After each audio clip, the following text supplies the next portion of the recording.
বিশ্বনবী সাল্লাল্লাহু আলাইহি ইসলামের জীবনী, ওনার বায়োগ্রাফি নিয়ে কথা বলাটা দুষ্কর, কারণ এটার কোনো শেষ নাই, কুল নাই, কিনারা নাই, বিয়ন্ডলেস, বাউন্ডলেস, বটমলেস। সুবহানাল্লাহ বলেন।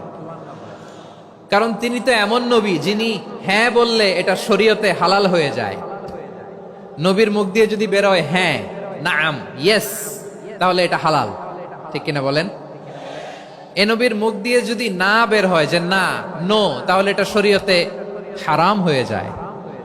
কেমন নবী আমরা পেয়েছি, যিনি হ্যাঁ বললে হালাল, না বললে হারাম, যিনি সাব্বাবা, এই আঙ্গুলি উপরের দিকে উঁচু করলে চাঁদ ভেঙে দুই টুকরা হয়ে যায়, যে নবী জমিন থেকে পা উঁচু করলে আল্লাহর আরশে মেরাজে চলে যায়, এমন নবীর উম্মত আমরা হয়েছি। যে নবীকে বাদ দিলে কোরআন বোঝা যায় না, কারণ এ নবীর উপরই কোরআন নাজিল করেছে কে? এ নবীকে বাদ দিলে হাদিস বোঝা যায় না, কারণ হাদিস তো এ নবীর মুখনিসৃত পবিত্র বাণী। সুবহানাল্লাহ পড়েন। এ নবীকে বাদ দিলে জান্নাত চিনা যায় না, কারণ জান্নাত তিনি চাক্ষুষ দেখে এসে আমাদেরকে মেরাজ শেষে বর্ণনা করে শুনিয়েছেন। এ নবীকে বাদ দিলে জাহান্নাম চেনা যায় না, এ নবীকে বাদ দিলে আমার রবকে চেনা যায় না, ঠিক কিনা বলেন? তো বিশ্বনবীর 5টি বৈশিষ্ট্যের কথা আল্লাহ তাআলা এই সূরাতে উল্লেখ করেছেন। আল্লাহ রাসূল সাল্লাল্লাহু আলাইহি ওয়াসাল্লাম যখন মক্কাতে দাওয়াত দিচ্ছিলেন, মক্কার কুরাইশরা নানাভাবে বিষ্ণু ঈসা ইসলামকে কষ্ট দিচ্ছিল, নানাভাবে ট্যাগিং করছিল, মিথ্যা অপবাদ দিচ্ছিল। কখনো কখনো তারা বিশ্বনবীকে বলছিল মিথ্যাবাদী, কাযযাব। কখনো বলছিল যে তুমি হচ্ছে জাদুকর, সাহের। কখনো বলেছে শায়ের, মুহাম্মদ তুমি কবি। কখনো বলেছে কাহেন, মুহাম্মদ তুমি গণক। এবং কখনো বলেছে মুহাম্মদ তুমি হচ্ছে মাজনুন, মানে পাগল। আওয়াজ করে সবাই পড়ুন নাউযু বিল্লাহি মিন যালিক। তাহলে বিশ্বনবীকে মৌলিকভাবে এই 5টি অপবাদ দিয়েছে। আমার কলেজা টুকরা সিলেটের ভাইরা, বিশ্বনবীর ব্যাপারে মিথ্যা অপবাদ মৌলিকভাবে দিয়েছে কয়টি? 5টি। বলেছে তুমি মিথ্যাবাদী, বলেছে তুমি গণক, তুমি কবি, তুমি পাগল, তুমি জাদুকর। বিশ্বনবীকে যে এই 5টি অপবাদ দেয়া হলো, আল্লাহ তাআলা এটা সহ্য করেননি। এই 5টি অপবাদের বিপরীতে আল্লাহ তাআলা বিশ্বনবীর 5টি চমৎকার বৈশিষ্ট্য উল্লেখ করে সূরাতুল আহজাবের 2টি আয়াত নাজিল করেছেন। আওয়াজ করে পড়েন আল্লাহু আকবার।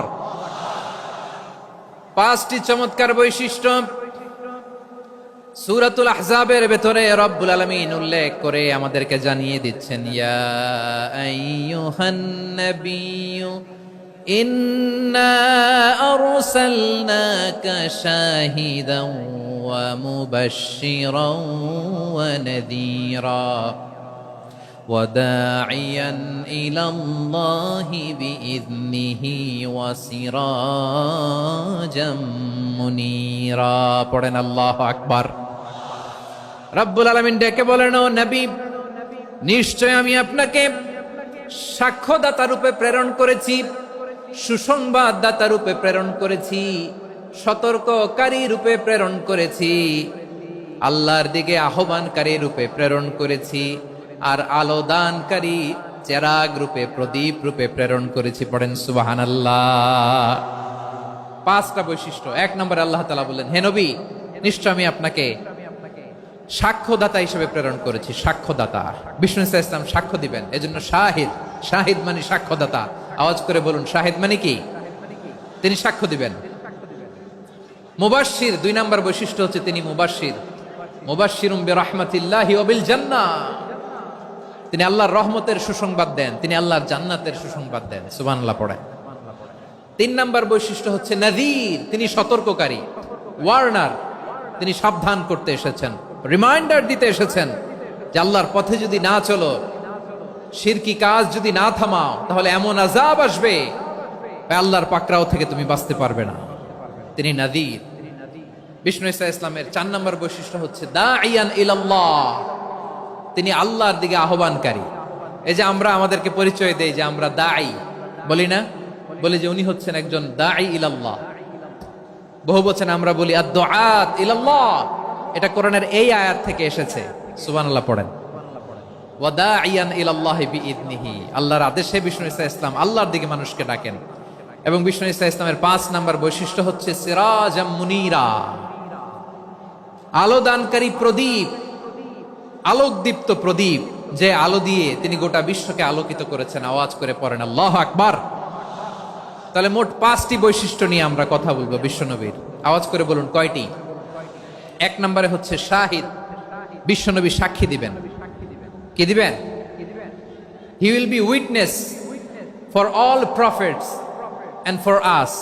তিনি নবীদের উপরও সাক্ষী দিবেন, আবার উম্মতের উপরও সাক্ষী দিবেন। সুবহানাল্লাহ পড়েন।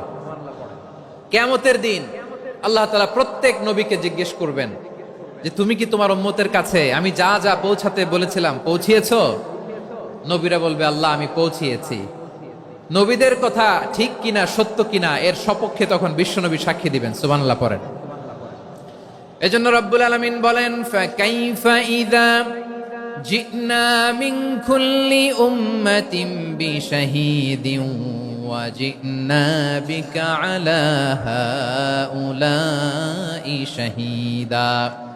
তখন কেমন হবে যখন প্রতিটি উম্মত থেকে আমি একজনকে সাক্ষ্য হিসেবে বের করে আনবো, আর তাদের উপরে নবী আমি আপনাকে সাক্ষ্য বানাবো। পড়েন সুবহানাল্লাহ।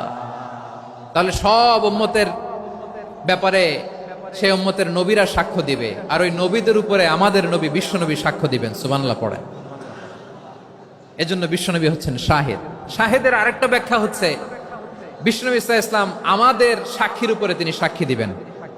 তিনি নবীদেরও সাক্ষী, আবার আমাদের উপর উম্মতের উপরও সাক্ষী। সুবহানাল্লাহ পড়েন।